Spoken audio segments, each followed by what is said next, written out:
وعلى آله وصحبه أجمعين. وقل ربي أدخلني مدخل صدق وأخرجني مخرج صدق واجعل لي من لدنك سلطانا نصيرا. أشهد ونشهد أن لا إله إلا الله ونشهد أن سيدنا محمدا عبده ونبيه وخليله وصفيه وحبيبه ورسوله أرسله الله بشيرا ونذيرا بين يدي الساعة فأدى الأمانة ونصح الأمة وبلغ الرسالة وجاهد في سبيل الله حق جهاده. اللهم صل وسلم وبارك على سيدنا محمد وعلى آله وأصحابه ومن تبعهم بإحسان إلى يوم الدين. أما بعد. السلام عليكم ورحمة الله وبركاته. Alhamdulillah, seperti biasa marilah sama-sama kita mengambil kesempatan yang Allah Subhanahu wa taala berikan kepada kita ini untuk sama-sama kita bersyukur kehadrat Allah. Kerana di atas limpah dan rahmat yang Allah Ta'ala berikan kepada kita, alhamdulillah, hari ini batang tubuh kita masih lagi diizinkan oleh Allah Azza wa Jalla untuk meneruskan kehidupan kita di atas muka bumi Allah Subhanahu wa Ta'ala selaku hamba kepada Allah. Dan kita bersyukur kepada Allah Subhanahu wa Ta'ala kerana Allah Subhanahu wa Ta'ala mengizinkan pertemuan kita pada malam ini. Mudah-mudahan pertemuan kita, perhimpunan kita pada malam yang penuh keberkatan ini diberkati dan dirahmati oleh Allah Subhanahu wa Ta'ala. Dan mudah-mudahan kita tergolong daripada golongan yang disabdakan oleh baginda Nabi sallallahu alaihi wasallam akan golongan yang memiliki 3 doa daripada para malaikat.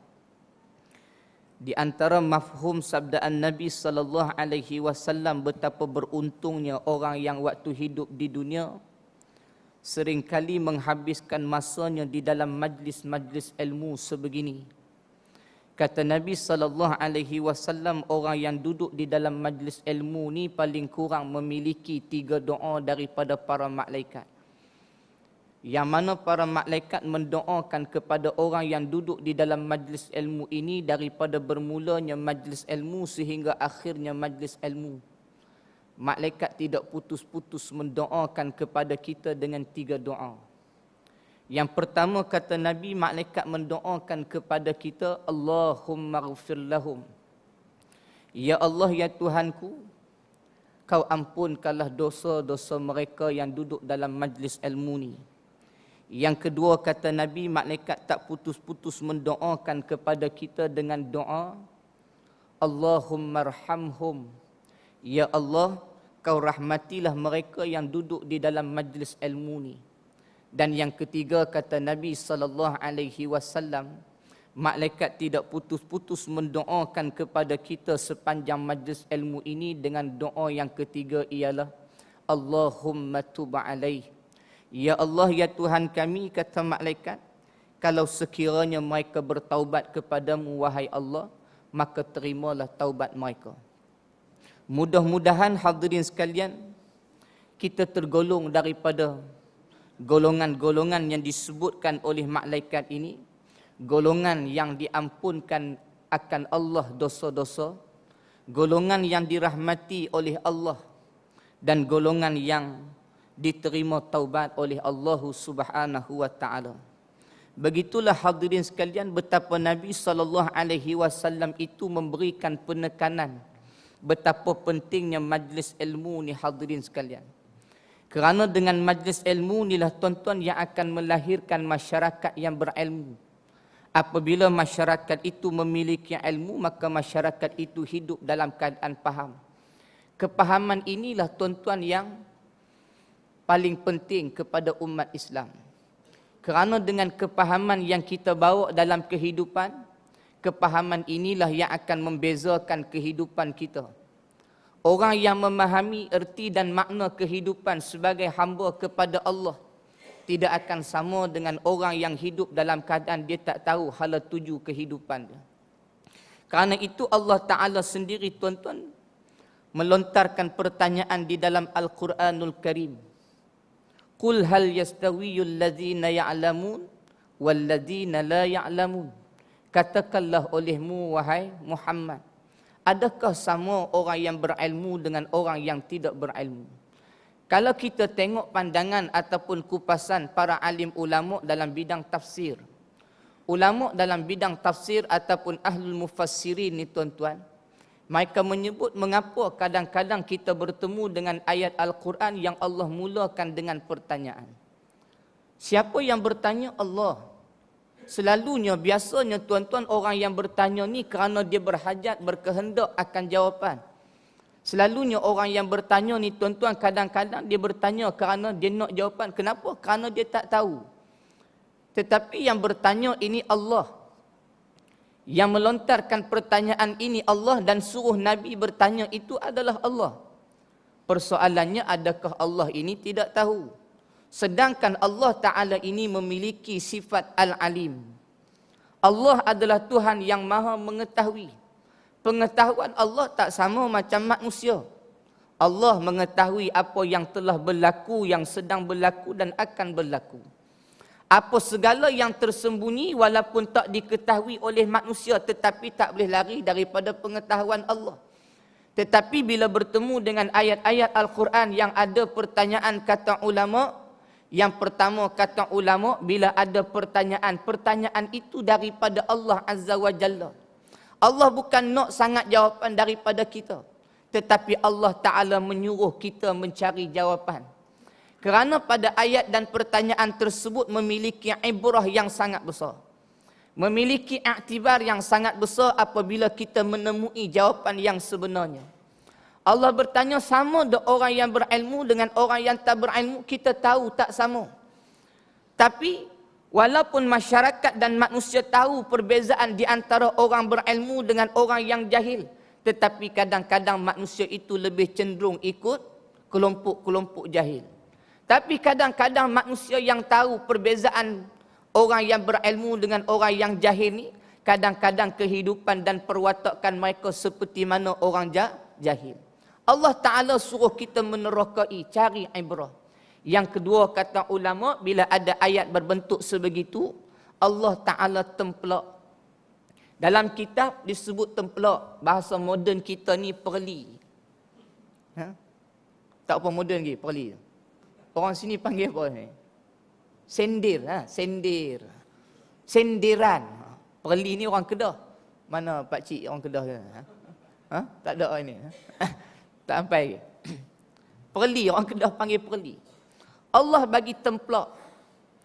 Kalau kita tengok dalam Al-Quran ni, tuan-tuan, banyak ayat-ayat yang sendiran daripada Allah Ta'ala. Bukan sekadar Allah Ta'ala menyatakan sendiran kepada kita. Yang tahu tapi berlagak macam tak tahu. Bahkan, tuan-tuan, kita tahu, tetapi tuan-tuan kita sombong dengan kehidupan kita. Tahu akan azab siksaan yang Allah janjikan, tapi kita berlagak sombong kita ni. Dan sebab itu, hadirin sekalian, Allah Ta'ala ada juga merakamkan ayat Al-Quran. Allah merakamkan ayat di dalam Al-Quranul Karim akan templokkan malaikat. Kalau kita merujuk surah Al-Qamar, ada satu ayat yang berbunyi Zuqu massa saqar. Allah Ta'ala sebut yauma yushabuna fin nari ala wujuhihim zuqu massa saqar. Zuqu massa saqar, Allah merakamkan, ejekkan, templokkan perli daripada para malaikat. Bila malaikat ni templok kita, hadirin sekalian, ketika mana hari Allah Ta'ala nak campurkan orang-orang yang rugi, orang-orang yang waktu hidup di dunia dulu mereka melupakan janji-janji Allah. Orang yang hidup di dunia dulu mereka sombong. Mereka tak ingat pesanan dan amaran Allah. mereka tak peduli akan amaran dan pesanan Nabi SAW, maka bila kembali bertemu di hadapan Allah Azza wa Jalla, mereka adalah golongan yang akan dicampurkan Allah ke dalam api neraka. Allah Ta'ala menceritakan bagaimana saat, keadaan dan situasi sebelum Allah campurkan manusia ini ke dalam neraka. Yauma yushabuna finnari ala wujuhihim. Sebelum dicampurkan mereka ni ke dalam api neraka, mereka ini terlebih dahulu diheret dalam keadaan ditembap atas wajah-wajah mereka. Macam mana ada ulama yang menafsirkan macam mana diheret dalam keadaan menembapkan pipi wajah mereka. Kata ulama, kalau tuan-tuan merujuk pandangan ulama dalam tafsir Al-Azhar, Datuk Hamka, ataupun tafsir Imam Ibn Katsir, sehingga ulama ini menceritakan sampai ke tahap manusia ni sebelum ditembapkan wajah dia di atas dataran padang mahsyar Allah Ta'ala itu, sebelum itu ditonggingkan manusia tu dulu. Sebab kepala ni, muka ni ke atas, kaki kat bawah. Tapi bila Allah Ta'ala nak heret manusia ni, nak campur ke dalam neraka, heret macam mana? Ala wujuhihim, atas wajah-wajah mereka. Ditonggingkan kepala ke bawah, kaki ke atas, kemudian muka ini ditembap di atas dataran. Bila ditembap muka ni, wajah ini di atas dataran, kemudian diheret. Bayangkan himpunan padang mahsyar Allah itu, berapa banyak lautan manusia yang berkumpul. Bayangkan siapa yang menyaksikan manusia sebelum dicampurkan ke dalam api neraka, mereka diheret atas wajah-wajah mereka dulu. Bila ditembapkan wajah di atas dataran tersebut, kemudian diheret, disaksikan oleh semua, kemudian barulah manusia ini merengek.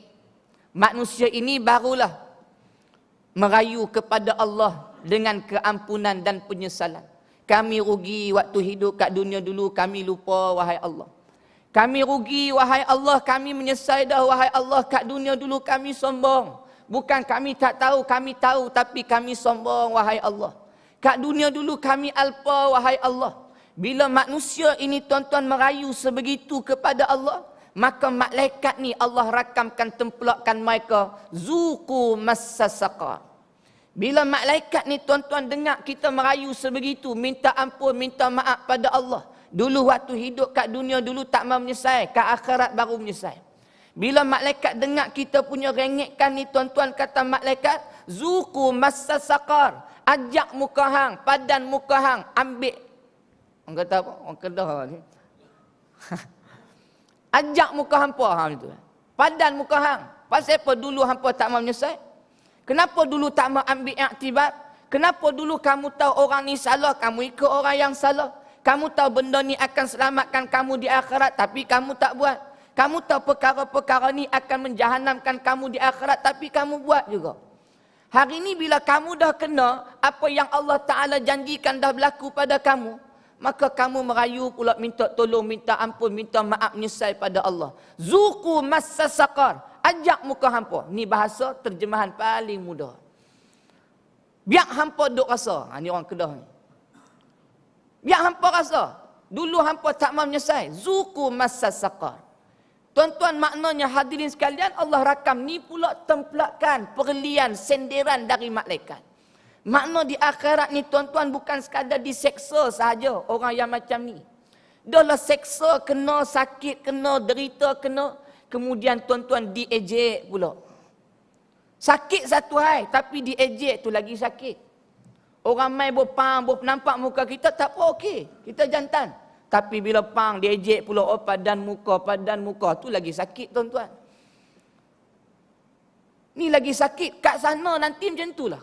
Sakit dapat, perik dapat, perli pun dapat. Bayangkan tuan-tuan azab Allah Subhanahu wa Ta'ala.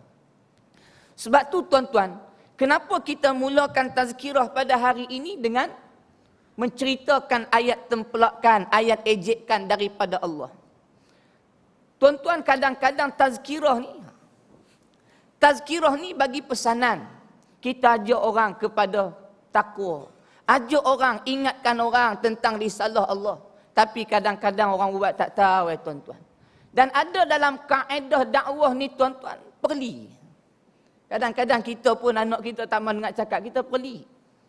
Dia naik pagang kita marah, jangan bang jatuh lagi. Dia naik ke. Kata jangan saya jatuh lagi. Kang lagi cabang kita. Kita kata tak apa, naik. Jatuh pada muka hang. Zuqu massa saqar. Sampai tak tu perli. Pasal apa? Bukan dia tak tahu. Ni jenis orang tahu tapi mencabang. Tuan-tuan hadirin sekalian, bila Allah Taala dicabar, bila pula kita cabang Allah? Memang kita mengaku kita tak cabang Allah. Tapi apa lagi tuan-tuan, perkataan yang paling layak bagi kita. Kalau sekiranya tuan-tuan kita memahami apa yang Allah sebut dalam Quran. Kita memahami apa yang disabdakan oleh Nabi melalui ingatan-ingatan Nabi kepada kita. Nabi kata jangan buat macam ni, jangan buat macam ni, kita buat juga. Kita tahu Allah Ta'ala janjikan orang yang buat macam ni hukumnya berdosa, hukumnya haram. Di akhirat nanti mereka akan rugi, kita tahu tapi kita buat juga. Orang yang macam ni tuan-tuan seolah-olah kita mencabar Allah. Bukan kita tak tahu perbuatan tersebut Allah janjikan dengan azab. Tapi kita buat juga walaupun Allah ancam kita dengan azab. Makna mencabar macam anak kita tadi, jangan panjat, dia panjat lagi tinggi. Kita jangan panjat. Dia goyang-goyang. Ini cabak tuan-tuan. Silat-silat kena penampak.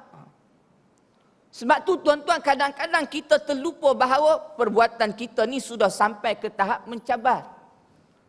Bila sampai tahap mencabar, Allah Ta'ala dicabar. Tuan-tuan tengok dalam surah At-Taubah, Allah Ta'ala berfirman, "Qul lan yusibana illa ma kataballahu lana. Huwa maulana wa 'alallahi falyatawakkalul mu'minin." Allah Ta'ala sebut apa? Qul lan yusibana illa ma kataballahu lana. Katakanlah olehmu wahai Muhammad, tidak akan berlaku satu bala, bencana, musibah pun kepada sesuatu tempat atau kepada seseorang individu manusia tu.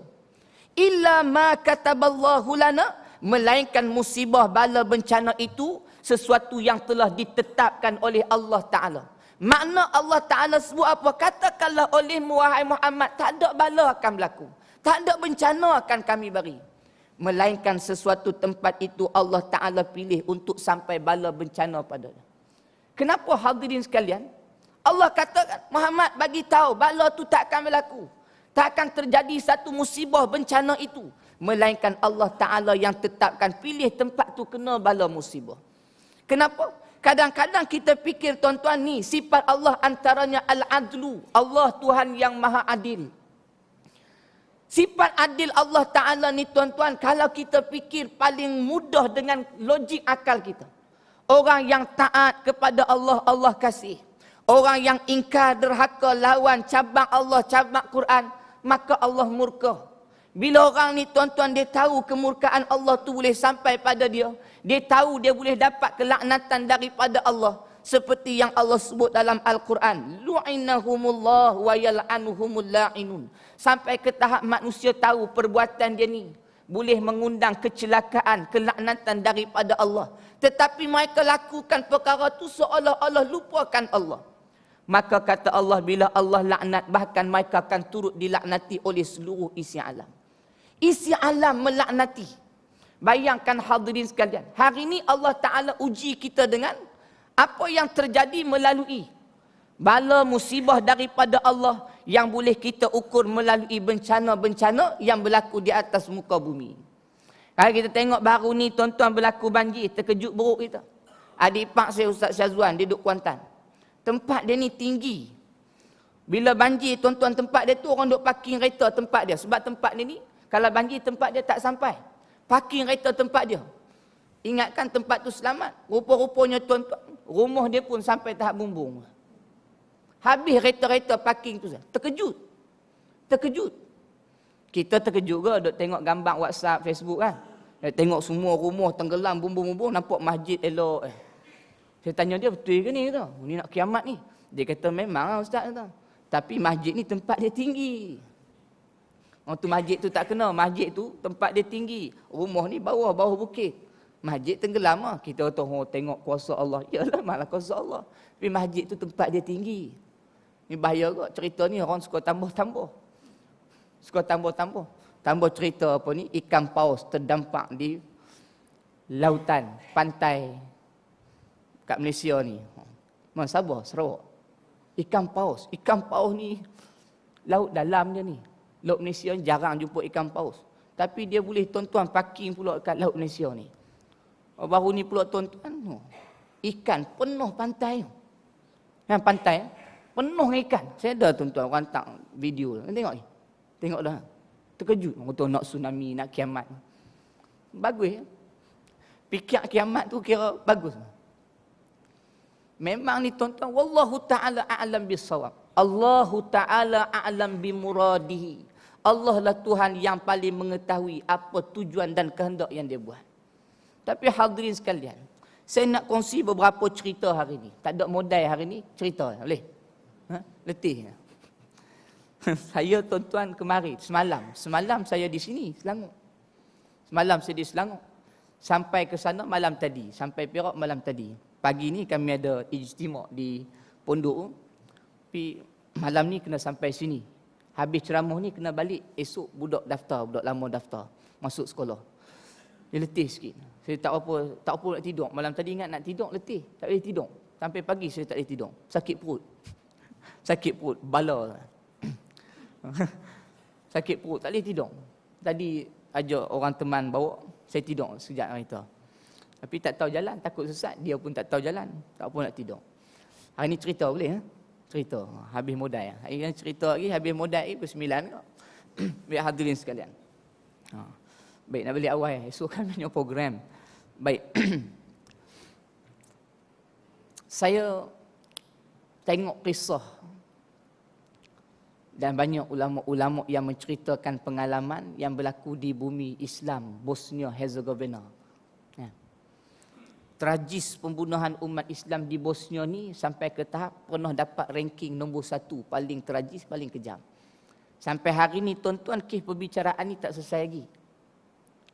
Paling buruk, tentera Serbia, tentera Serb, agama Kristian, serang negara Islam, Bosnia, yang 86%-nya umat Islam.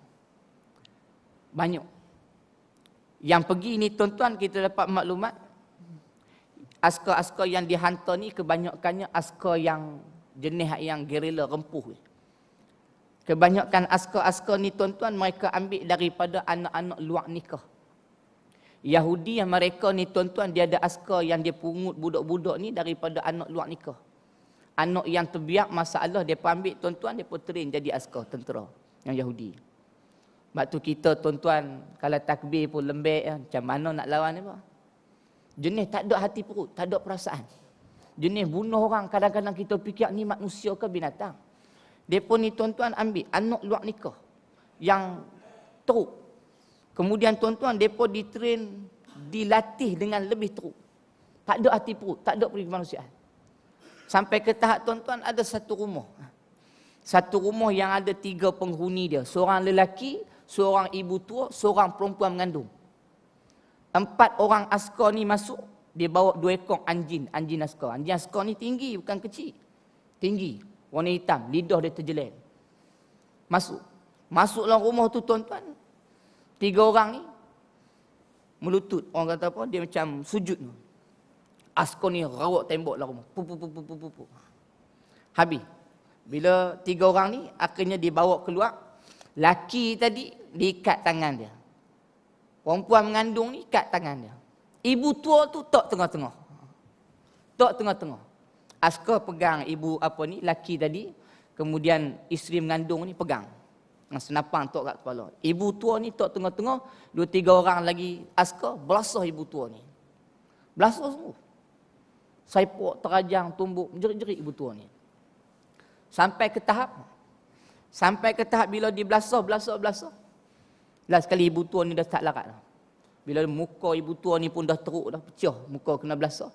Dia bawa heret kepala ibu tua ni, tunjuk ke anak dia, laki dia. Anak laki ni tahu dia cakap apa, kita tak faham. Dia kata, ambil dia lah mungkin. Pukul dia, jangan pukul mak dia. Tua boleh buat apa? Saja dia nak bagi. Nak cabang kemarahan. Tunjuk, belasah. Nangis anak-anak itu. Sampai ke tahap ibu tua ni, bila dia dah terbaring, apa tentera ni buat? Angkat tangan ibu tua ni sampai tergantung. Mai seorang lagi, dia kepok satu jari. Ni yang disebut oleh ulama syekh-syekh ni. Dia pun sebut macam mana? Bila dikepok jari ibu tua ni menjerit tau. Kepok jari ibu tua ni menjerit, Allahu Akbar. Jerit. Kepok jari kedua, Allahu Akbar. Biru muka. Ulama-ulama sebut tuan-tuan, Allah Ta'ala datangkan bala musibah sebegini kepada Bosnia. Kenapa? Bosnia ni tuan-tuan 86% masyarakat dia Islam. Lain-lain tu campur-campur. Masjid tersergam indah. Ulama mufti-mufti pun banyak. Tapi tuan-tuan, masjid sunyi daripada membicarakan soal keesaan dan kebesaran Allah. Ulama-ulama pun tuan-tuan tak mengajak masyarakat Bosnia pada waktu itu ke arah jalan Allah Subhanahu wa taala. Seolah-olah Bosnia ni pernah sunyi dari kalimah Allah ni. Ulama sebut. Kerana Bosnia pada waktu itu sebelum Allah datangkan musibah dan bala ni tuan-tuan, Bosnia ni teruk. Kih zinanya, kih arak. Sampai ke tahap tuan-tuan, orang Islam ni, orang tak nampak beza dengan bukan Islam. Minum arak terbuka macam tu je. Ulama-ulama ada, mufti-mufti ada. Tapi semua sunyi. Bila jadi macam tu, ulama kupah pasal ibu tua ni bila dikepok tangan dia, dia menjerit Allahu Akbar. Kata ulama, kenapa dulu keesaan Allah, Allahu Akbar ni jarang berbunyi di corong-corong masjid untuk mengajak masyarakat mengesahkan Allah. Tapi bila Allah datang ujian sebegini, kenapa kamu sebut Allah tu dulu? Memang fitrah kita begitulah tuan-tuan. Bila Allah datangkan bala ujian sebegitu, mesti kita cari Allah. Tapi nakkah kita diuji macam tu baru ingatkan Allah? Baru ingatkan Nabi? Sebab kita beriman tuan-tuan bahawa iman ni ada tarikh luput dia. Taubat ni ada tarikh luput dia. Bukan makanan je tuan-tuan ada expired date ni. Iman tu pun ada tarikh luput dia. Nabi SAW sebut dah. Bila Allah Ta'ala tunjukkan pada kita goncangan kiamat. Hari ni ramai orang membicarakan soal kiamat. Alhamdulillah. Bila dah tengok benda pelik macam ni, ramai orang bercerita tentang kiamat. Alhamdulillah. Ingat juga masyarakat tentang kiamat. Seolah-olah kita lupa bahawa janji Allah, kita pasti akan bertemu dengan penyudah kehidupan di dunia ni. Kita terlupa bahawa kita akan kembali dibangkitkan, berdiri di hadapan Allah. Duduk dibicarakan oleh Allah di dalam mahkamah Qadi Rabbul Jalil Allah. Hari ni. Sampai keadaan manusia tak takut pada Allah. Sebab tu tuan-tuan, kalau Allah Ta'ala datangkan ujian sebegitulah kepada Bosnia, umat Islam di Bosnia. Kerana kih araknya tuan-tuan kata ulama, kerana kih zinanya kata ulama. Kerana masyarakat tuan-tuan jauh daripada pegangan hidup beragama. Negara kita tak macam tu tuan-tuan. Kalau kih arak ni, apa kurang kita ni? Tak ada orang minum arak negara kita ni. Lawan cabang Al-Quran, tak ada orang cabang Quran kan dalam negara kita ni. Orang tahu umat Islam. Siapa yang tak tahu perbuatan dosa tu dimurkai Allah? Semua tahu belaka. Semua tahu belaka. Tapi apa yang kita buat? Sebab tu hadirin sekalian, permainkan kalam Allah tu lagi teruk. Sebab tu hadirin sekalian, hari ni kalau kita tengok, seolah-olah tuan-tuan kita kadang-kadang macam nak pasrah. Tengok apa pun kalau Allah nak bagi kiamat-kiamat lah. Tapi bila kita mengaji hadis Nabi, kita mengaji pandangan-pandangan ulama, kita tahulah tempoh jaraknya tu jauh lagi. Dengan tanda-tanda besar kiamat tu jauh lagi. Tapi kalau Allah Ta'ala nak buktikan juga, innama amruhu iza arada syai'an an yaqula lahu kun fayakun. Jadi, kalau Allah kata jadi, jadi. Tak ada pelik sikit mustahil pun tak ada di sisi Allah. Kalau Allah tak bagi kiamat pun, tapi Allah nak hancurkan negara kita pun boleh. Tak ada masalah di sisi Allah. Kalau Allah nak tukar kepala orang yang cabang agama Allah, pesenda agama Allah, daripada kepala manusia, tukar kepala babi tu, tak ada masalah. Tapi kita tak takut kuasa Allah. Bukan kita tak tahu benda ni sedikit pun tidak ada mustahil di sisi Allah. Persenda hadirin sekalian. Baru-baru ni tempat kami tuan-tuan membicarakan tentang soal hudud. Tempat kami ni lambat sikit bicara bab hudud ni. Kami kampung ceruk dalam.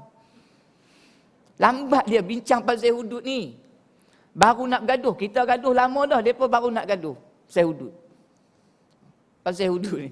Baru nak gaduh. Kita gaduh lama dah. Dia kata, sampai ada cadangan. Betul lah Ustaz. Memang hudud ni dari Quran. Memang hukum hakam Allah ni kena buat. Tapi kena tengok pada kesesuaian. Betul lah yang ni kata berat. Kata mana betul yang Allah kata dengan orang ni kata. Betul lah yang Allah kata ni. Tapi itu bahaya. Kita tahulah hudud ni daripada Quran. Quran ni Allah Ta'ala. Sebutan Allah Ta'ala, kalam Allah Ta'ala. Tapi itu bahaya. Duk tapi itu. Dia lebih highlight tapi dia daripada Allah Ta'ala. Tak apalah lagi tuan-tuan. Sampai ke tahap persendakan Allah. Bukan kata sampai tahap persendakan Allah tuan-tuan. Minta maaf kalau kasar sikit bahasa. Dia perbodohkan Allah. Kalau hujah kata hudud tak sesuai dilaksanakan kerana masyarakat majmuk. Ni bukan persendakan Allah. Ni perbodohkan Allah. Siapa yang mencipta masyarakat majmuk? Allah. Yang mentakdirkan ada masyarakat agama dia Kristian, ada agama dia Buddha, ada agama dia sebahagian agama, ada agama dia Islam, ada tak percaya agama. Yang ada Cina, India semua ni, semua Allah yang ciptakan. Bila Allah Ta'ala ciptakan masyarakat yang berbilang bangsa, berbilang agama sebegini, maka kita tengok pula Allah Ta'ala menghantar hukum hakam Allah. Takkanlah Allah Ta'ala nak mengarahkan kita melaksanakan hukum hakam yang Allah ciptakan yang tak sesuai dengan masyarakat yang Allah sendiri ciptakan. Masyarakat majmuk ni Allah lah yang ciptakan. Bukan kita ciptakan. Allah yang cipta. Takkan Allah Ta'ala nak menghantar, mengarahkan kita melaksanakan hukum hakam yang tak sesuai dengan masyarakat yang Allah cipta. Ni perbodohkan agama Allah. Cabang manusia pun kadang-kadang manusia hilang kesabarannya.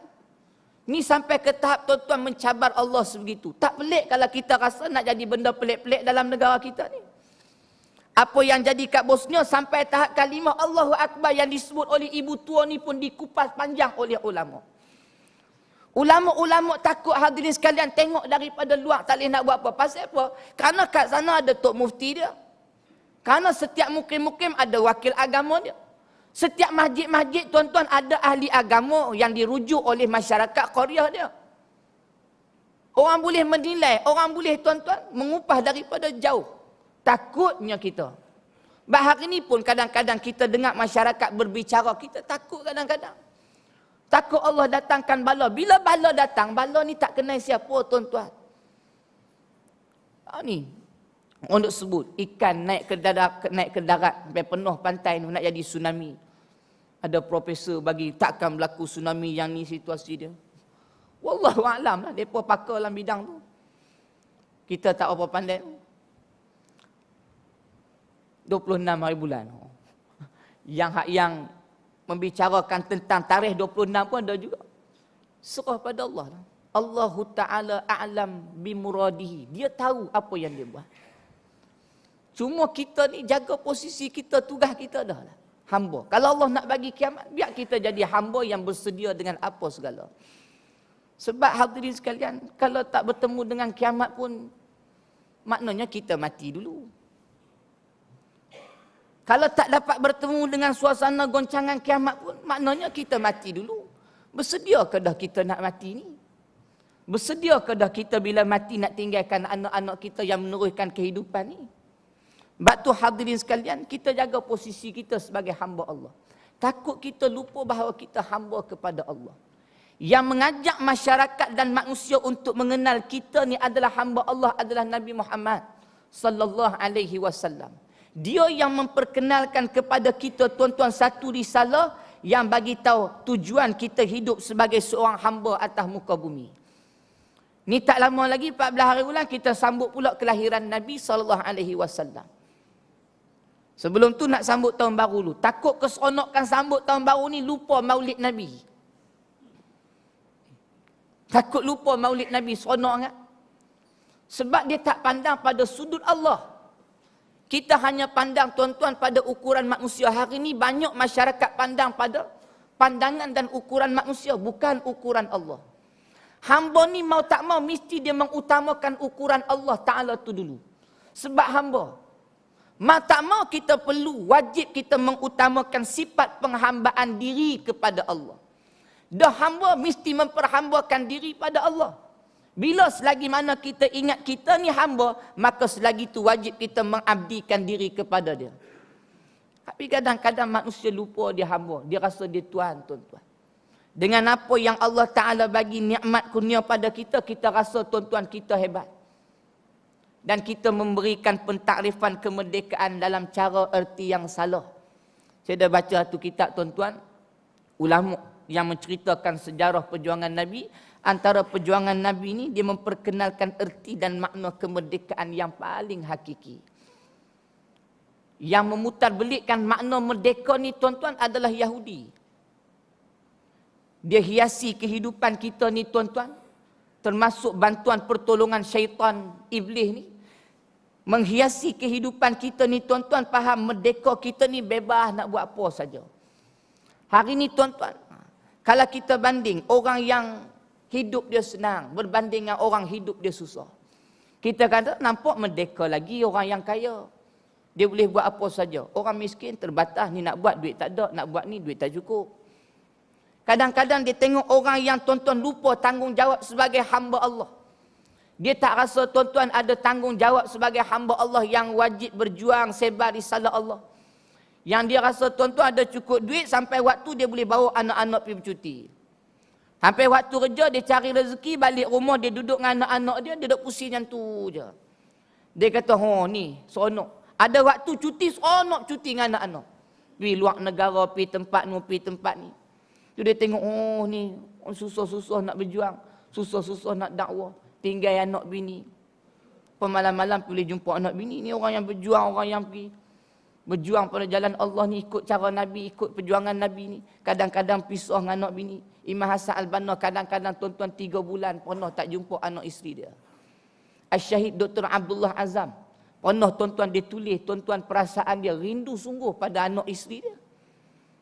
Tapi walaupun rindu tu tuan-tuan, tak dapat jumpa dengan anak bini. Kita seronok malam-malam boleh main dengan anak bini. Ada waktu kita boleh suka cuti piknik dengan anak-anak bini. Sebab tu tuan-tuan kita tahu ni merdeka salah. Tapi orang yang tuan-tuan dia faham dia ni hamba.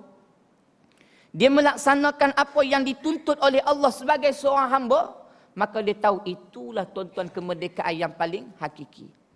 Nabi perkenalkan kepada kita orang yang merdeka ni orang yang berjuang. Kita duk faham orang berjuang ni duk terikat dengan perjuangan, tinggal nak bini merdeka apa, tak bebas, tak seronok langsung hidup macam ni. Tak boleh duduk dengan keluarga, tak boleh jumpa keluarga, tak boleh ni. Duk terikat dengan perjuangan, tak bebas, macam mana boleh merdeka? Merdeka ni tuan-tuan apabila kita hanya terikat dengan Allah. Orang yang betul-betul merdeka yang diajar oleh Nabi SAW bila hidup dia ni tuan-tuan semata-mata kerana Allah. Itulah lafaz kemerdekaan kita. Inna salati wa nusuki wa mahyaya wa mamati lillahi rabbil alamin. Semua untuk Allah. Hidup untuk dia, mati pun kerana untuk dia. Ibadah semua kita buat semua kerana dia. Nabi nak ajak kita ni tuan-tuan, biarlah apa yang kita buat ni semua untuk dia. Tapi hari ni diputarbelikkan tuan-tuan erti dan makna merdeka. Merdeka hanya dipandang tuan-tuan daripada sudut bebasnya negara daripada cengkaman penjajah. Boleh mentadbir sendiri. Ni tak merdeka lagi. Nabi ajak lain. Islam ajak lain. Bila kita hanya terikat dengan Allah sahaja, kita tak rasa terikat dengan makhluk. Kita tak rasa terikat dengan harta benda. Kita tak rasa terikat dengan wang. Ni merdeka. Hari ni kita terikat bukan kata dengan wang, dengan hutang kita terikat. Profesor Dr. Agus UKM. Dia kata 2014 kemungkinan rakyat Malaysia tak mampu memiliki rumah. Kalau memiliki rumah pun dia akan berhutang sampai ke mati. Kita ni tuan-tuan silap-silap majoriti kita ni berhutang sampai ke mati. Berhutang sampai ke mati, tambah hutang kereta, hutang rumah, terikat kita dengan hutang. Makna sistem hidup kita ni pun tuan-tuan ngajak kita, ikat kita tak merdeka daripada sudut Islam. Berhutang ni pula dalam kitab fiqh dia kata macam gali lubang. gali lubang. Gali lubang. Bila korek lubang satu hutang, satu korek lubang. Lubang mesti ditanam. Kalau tuan-tuan nak tanam lubang ni, korek lubang lain. Nak tutup lubang ni, korek lubang lain untuk tutup lubang ni. Kemudian tutup pula lubang kedua, korek lubang ketiga untuk tutup lubang ketiga. Bila nak habis? Sampai ke tahap manusia dia fikir duit. Dia fikir ni kerja. Last kali dia bertuhan pada majikan dia. Dia boleh langgap perintah suruhan Allah kerana nak jaga taat pada makhluk. Pasal apa? Hoi, hang cakap senanglah. Nanti aku kena buang kerja nanti, anak bini aku, kereta aku, rumah aku, siapa nak bayar? Kan terikat dengan makhluk tu. Kita tak sedar, tuan-tuan. Sistem kapitalis ikat manusia. Sedap-sedap kita, tuan-tuan, Allah sampai mati berhutang. Kita tak apalah, nanti habis hutang ni baru kami berjuang, Ustaz. Bila nak habis hutang? Mau tak mau mesti berhutang lah ni. Sampai tahap tu, hadirin sekalian. Sebab tu kalau tuan-tuan kita tengok erti kemerdekaan, tuan-tuan tengok satu sajak. Sajak seorang yang dipilih oleh Allah syahid kerana berjuang. Imam Asy-Syahid, Imam Syekh Qutb. Dia tuan-tuan pernah buat satu sajak dia waktu dia dalam penjara. Sajak dia ni tuan-tuan, dulu dia tulis. Orang tak nampak lagi. Tapi hari ni di bumi Mesir, di dataran Rabi'ah ni tuan-tuan, orang dah melau-laukan, ulang balik tuan-tuan, nyanyikan syair sajak Imam Syekh Qutb ni. Sampai ada ulama sebut, baru kita rasa dan baru dapat menjiwai apa yang pernah disebut oleh Imam Asy-Syahid Syekh Qutb. Waktu dia merengkok dalam penjara. Orang kata, bodoh kamu wahai Imam Syekh Qutb. Kamu ada sijil, kamu ada kecerdikan, kamu ada bakat. Kamu boleh hidup senang, tapi kamu cari hidup susah. Last kali tempat kamu dalam gerigi penjara. Dia kata, inilah kemerdekaan. Merdeka pun hang terkurung dalam penjara, kami duduk luar lah merdeka. Dia buat syair dia. Akhi anta hurrun wara'as sudud. Sekarang ni tuan-tuan, sajak ni diulang-ulang oleh orang yang berhimpun di dataran Rabi'ah. Pejuang-pejuang tuan-tuan umat Islam di bumi Mesir. Tak takut mati dia. Orang tanya pasal apa tak takut mati. Semalam baru melaporkan 300 orang mati di dataran. Hari ni kamu mari pula lagi ramai. Mati lagi 500 orang. Ingatkan hilang lagi 1000 orang, takut mati. Dok mari lagi banyak, 5000 orang lagi datang. Yang datang ni pula tuan-tuan siap tulis alamat rumah. Tulis kat lengan baju, tulis kat lengan tangan ni tuan-tuan nombor telefon waris. Orang tanya pasal apa tulis? Nama waris, nombor telefon waris, alamat rumah. Dia kata kalau aku ditakdirkan Allah syahid, maka ada tempat kamu nak hantar jenazahku. Sampai taruh tu. Orang tu tak takut kau mati. Orang nak cari jalan hidup, dia nak cari jalan mati. Dia kata betul yang disebut oleh Imam Asy-Syahid, Imam Syekh Qutb. Inilah kemerdekaan yang paling hakiki. Imam Syekh Qutb. Saya dengar tuan-tuan, sahabat saya hantar. Dia pun ramai-ramai duk menyanyi tuan-tuan syair Imam sajak Imam Syekh Qutb. Pak dengar? Dengar betul ni. Banyak lebih sikit,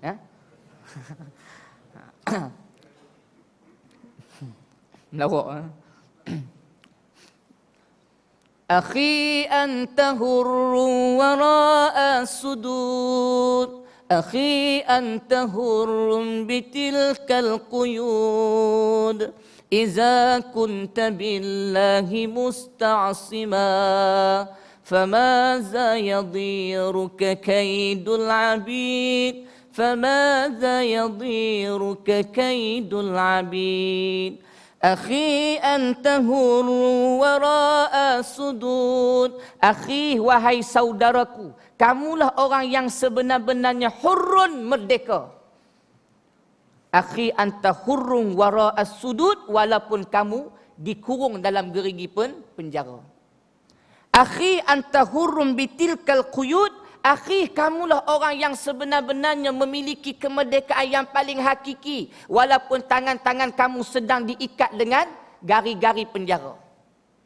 Kenapa kamu merdeka walaupun kamu duduk dalam penjara? Kenapa kamu orang merdeka paling hakiki sedangkan tangan kamu sedang diikat? Kerana apa? Kerana kata Imam Syekh Qutb, Akhi anta hurun wara as-sudud, akhi anta hurun bitilkal quyud, iza kunta billahi musta'sima. Kerana apa yang kamu buat ni sampai ke tahap kamu dikurung dalam penjara, apa yang kamu buat sampai ke tahap kamu diikat dengan dengan gari-gari penjara, kerana kamu hanya meletakkan kebergantungan kamu hanya kepada Allah. Bila kamu meletakkan kebergantungan kamu hanya pada Allah, iza kunta billahi musta'sima famaza yadiruka kaidul abid. Maka mana mungkin ada manusia makhluk yang boleh memudaratkan kamu. Kenapa? Kamu dah meletakkan keterikatan kamu hanya pada Allah. Walaupun pandangan manusia kata mudarat, kamu teruk, kamu dok, tapi di sisi Allah dok. Kamulah orang yang paling hakiki memiliki kemerdekaan. Bukankah Islam mengajar kita kemerdekaan ini seperti yang kita doakan pada Allah? Lalu lepas semayang kita doa pada Allah. Apa kita doa? Doa kemerdekaan. Allahumma a'tiq riqabana minan nar. Allahumma a'tiq riqabana minan nar. Ya Allah, ya Tuhan kami, merdekakanlah kami daripada azab api neraka. Adakah orang yang merasakan dia bebas, dia boleh seronok dengan anak bini, dan dia memandang orang yang berjuang ni susah, tak merdeka ni, dia boleh merdeka daripada api neraka Allah? Walaupun orang tu duduk dalam penjara, nampak tak merdeka, tapi di sisi Allah mereka merdeka, hadirin sekalian. Samalah macam kita duk sebut aman, aman, aman. Aman Malaysia. Pasal apa aman? Alhamdulillah kita masih aman. Tak jadi macam Mesir, tak jadi macam Suria. Aman apa? Aman ni bukan bahasa Melayu, dia bahasa Arab. Pak Arab kalau tahu Melayu, dia kata aman Malaysia, aman Malaysia. Dia tahu orang Melayu. Dia tahu bahasa Arab, dia tahu bahasa Melayu, aman Malaysia, aman Malaysia. Dia pula duduk Kedah, aman kepala otak hang. Aman ni bahasa Arab. Aman. Allah sebut dalam Quran, aman tu billah.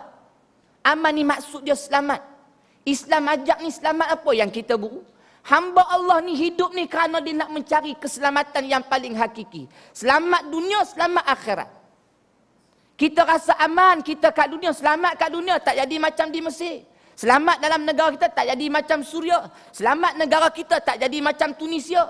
Tapi selamatkah kita dalam kubur?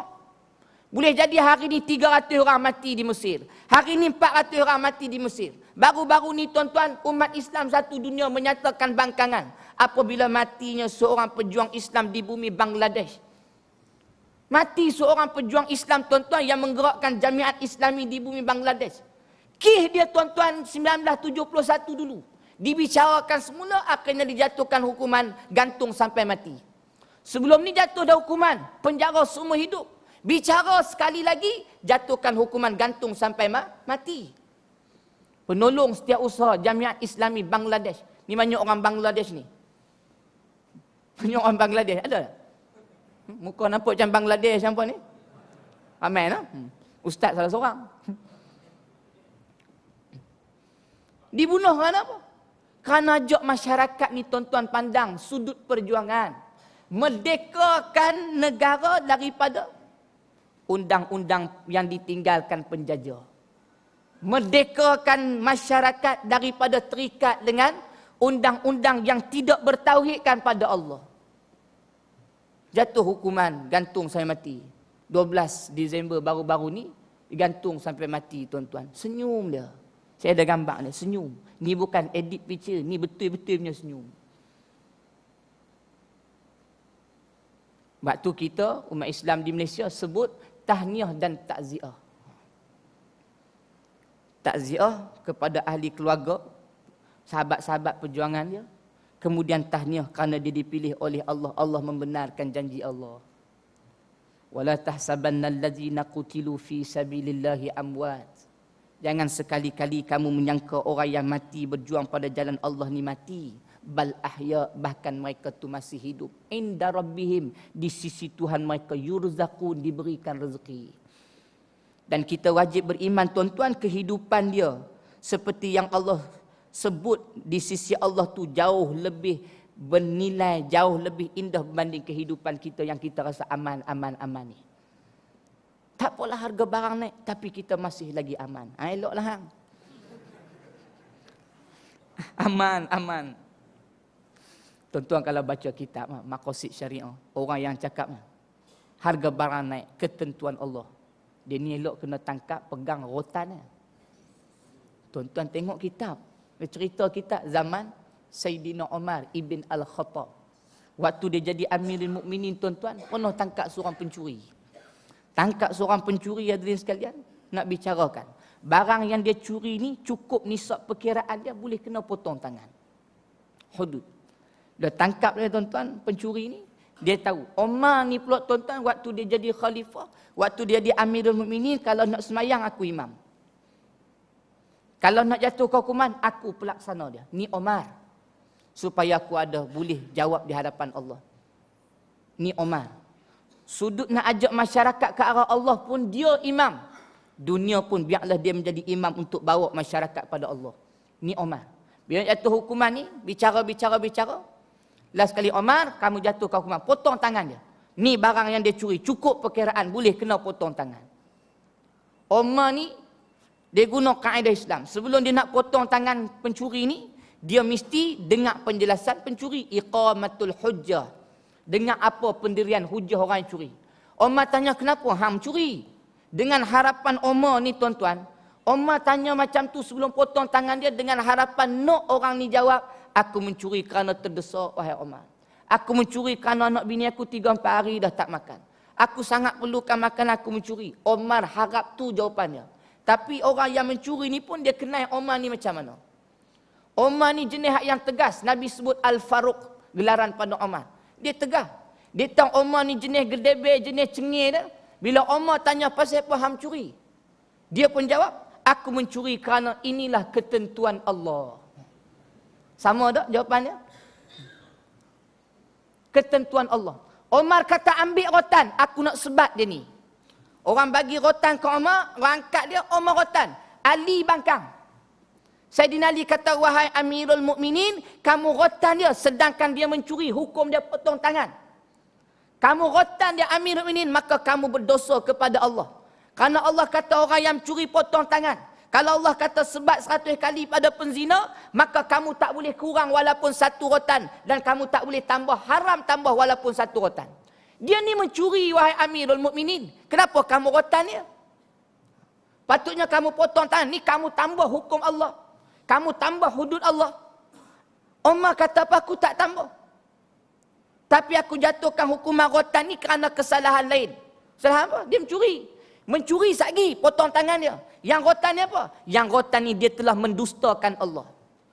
Bila dia mendustakan Allah? Bila aku tanya dia pasal apa mencuri, maka dia kata ini ketentuan Allah. Benda buruk hang sandak ke Allah. Benda baik ini projek tu yang punya. Benda bagus semua mengaku. Benda tak elok sandak ke Allah. Oh senang cerita. Jadi Umar rotan dia. Jadi orang yang macam ni, ustaz ni tuan-tuan kena tangkap rotan dia senang. Mendustakan Allah. Saya ada kawan tuan-tuan, dia mengaji bidang undang-undang di UKM, di India. Tapi dia ni tuan-tuan, orang mengaji undang-undang ni biasa tuan-tuan dia mengkaji. Orang mengaji undang-undang ni dia mengaji. Paling kurang tu dia tahu basic agama kita. Dia mengaji. Sahabat saya ni India, mengaji undang-undang di UKM. Dia ni orang mengaji undang-undang bahasa Arab pun dia mengaji. Mengaji bahasa Arab. Jumpa kita cakap Arab. India dia. Bahasa Arab. Silat kalah kita. Dia ni kepala otak bergeliga. Ini pandai dia cakap Arab. Dia tanya. Tapi dia ni jenis kepala otak pembangkang. Dia tanya, ustaz, ni macam mana? Dia macam mana? Ni ada seorang ustaz ni kata ni harga barang, ni harga minyak tak boleh persoal kerana dia ketentuan Allah. Betul ke ni ustaz? Dia kata saya ni respect pada Islam, saya kaji Islam ni. Tapi kalau ni lah hujah Islam, saya rasa macam kalau ni lah hujah, digelak ke orang ya ustaz. Malu pula kita. Dia cerita macam ni, baru betul je. Lepas tu nak buat macam mana ustaz? Jumpa dia boleh rotan. Rotan lah.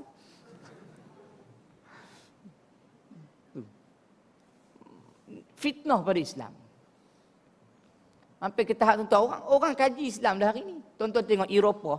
Eropah tuan-tuan tahun lepas, laporan Eropah, paling banyak 2 tahun lepas, paling banyak Al-Quran yang diterjemahkan dalam bahasa Inggeris. Permintaan paling banyak dunia Eropah. Quran yang diterjemahkan tuan-tuan, permintaan orang yang nak beli, nak baca, nak kaji ni tuan-tuan, Malaysia tak boleh lawan Eropah.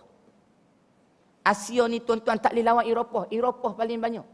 Yang duk baca kaji Quran ni tuan-tuan, orang Kristian banyak lah ni. Dan Eropah tuan-tuan paling kurang 2 tahun lepas 18,000 ke 20,000 satu tahun yang memeluk agama Islam. Kenapa? Dia kaji Quran. Dia kaji Islam. Hari ni orang kaji Islam. Maknanya kita lah ni tuan-tuan menceritakan tentang kebenaran Islam. Mengelokkan masyarakat tu, pandangan masyarakat tentang Islam. Ni bagi hujah tuan-tuan. Biar orang nampak negatif pula pada Islam. Kalau macam tu, mana boleh macam tu. Ni kita dok marah, ni warning wawai dah, lah surah abang. Ingat pada peniaga-peniaga, jangan naikkan harga barang, kita akan ambil tindakan. Mereka naik harga barang tak apa. Peniaga jangan naik harga barang. Kalau peniaga naik harga barang, ambil kesempatan ni, kita akan ambil tindakan tegas. Nanti peniaga-peniaga pun kata, jangan ambil tindakan pada kami nak naikkan harga barang. Karena kami naikkan harga barang pun ketentuan Allah. Bila nak habis? Ayo kita beli pasal pun naik harga barang. Ketentuan Allah. Ini mendustakan Allah. Bab tu hadirin sekalian. Dalam bab ni tu bahaya manusia.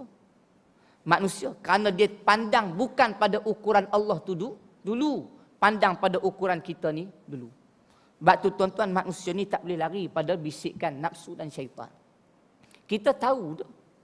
Dan kalau kita mengaji ilmu tafsir, kita akan bertemu dengan pandangan para alim ulama tentang syaitan. Ulama sebut syaitan, Allah sebut dalam Quran. Kemudian ada Allah sebut syayatin. Apa beza syaitan dengan syayatin? Dan kitab tafsir pada sebut tuan-tuan, Hizbullah wa Hizbus syaitan. Parti Allah dan parti syaitan. Kumpulan Allah dan kumpulan syaitan. Kumpulan Allah ni orang yang berjuang duduk dalam satu kelompok jamaah Islam yang kerja mereka nak mendaulatkan syariat Allah. Kerja dia memperjuangkan agama Allah. Ni Hizbullah. Dan Hizbus syaitan orang yang berjuang tak mau laksanakan syariat Allah. Dia berjuang. Dia pun ada kumpulan juga tapi tak mau mendaulatkan syariat Allah. Persenda syariat Allah. Ni dalam tafsir sebut Hizbus syaitan. Asyayatin siapa? Syaitan lah. Asyayatin, kata ulama, asyayatin ini maknanya ialah kelompok-kelompok syaitan.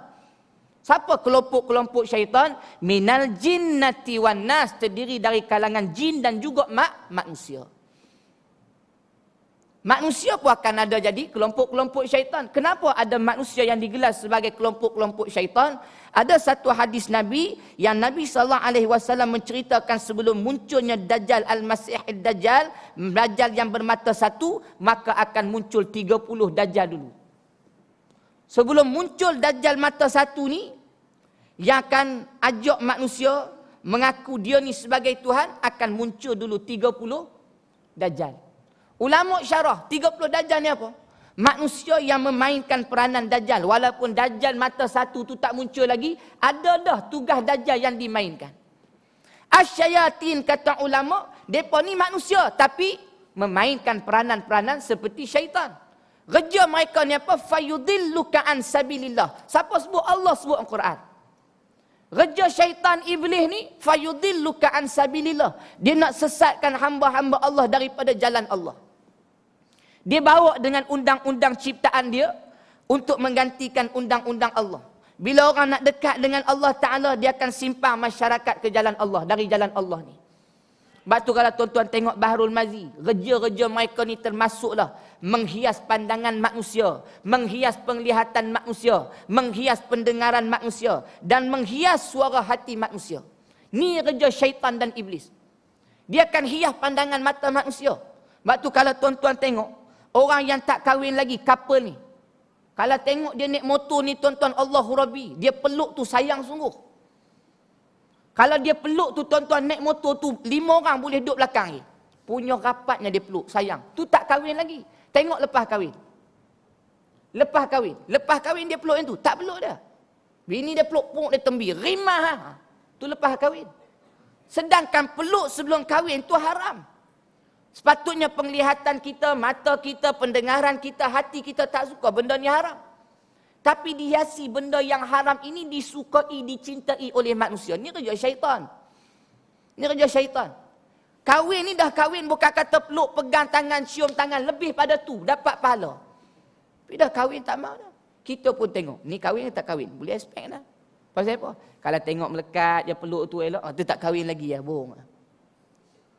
Dah ada yang romantik ni, dah romantik kat rumah. Yang tak kahwin lagi, erat sungguh. Saya ada pengalaman dengan abang saya. Kami ada program. Ni program hujung tahun ni. Sambutan. Perhimpun-perhimpun. Apa ni? Nak pergi edak risalah. Tu merdeka, malam merdeka ke sambutan tahun baru. Singgah berhenti kat traffic light. Kami naik jeep tinggi. Lepas tu marilah budak-budak yang pun nak sambut merdeka ke tahun baru, tak ingat. Dia pun nak pergi Teluk Batik. Ke tempat kami tu, mereka Horia di sana lah, Teluk Batik. Pergi nak pergi Teluk Batik. Seorang lelaki ni, dia bawa seorang awek dia tu, duduk buncing kat belakang. Naik motor 125Z. 125Z. Motor ni memang dia menyongkit kat belakang. Haji Makno pernah naik motor ni? Tak pernah, no? Dia menyongkit belakang. Awek dia ni duduk tu, orang kata meloreh ke bawah. Rapat lah, rapat sungguh, dia peluk sungguh. Bila berhenti, tapi dia rapat macam mana pun dia tertonggek lah. Budak ni pula jenis pakaian perempuan ni, jenis mungkin usia dia 20 tahun, 20 lebih, 20-an. Tapi seluar dia ni seluar jin yang budak 3 tahun. Baju pula jenis yang tutup pusat nampak punggung. Tutup punggung nampak pusat. Bila dia duduk menonggek tu nampak luruh. Ada seorang sahabat kita ni mulut kotor sikit, mulut jahat. Itu jubuk nampak korang tu, jubuk nampak korang. Dia buka tingkap dia tegang. Ini adik-adik tu jubuk nampak korang, malu korang. Oh dia malu. Sungguh malu dia. Dia tutup lah. Dia tutup nampak pusat. Itu kan susah tu tuan. Jenis macam tu. Tapi dia seronok. Tanya dia, haram ke tak haram? Tahu haram. Kalau dia tak tahu benda tu tak elok, pasal apa dia malu? Orang tegang, tuan-tuan mau tegang orang tu. Weh tu nampak tu malu ke orang. Tegang dia tak malu sikit. Kita warak. Warak. Ambillah pandangan. Awwalu tarah rizqun. Pandangan pertama tu rezeki. Tengok baru kutuk tu. Tapi jangan kelip mata. Ibrahim Pendek kata buat 3 kali lah. Buat lebih 3 kali kantoi dengan bini. Biar hadirin sekalian. Semua orang tahu. Kalau tak tahu pasal apa dia malu.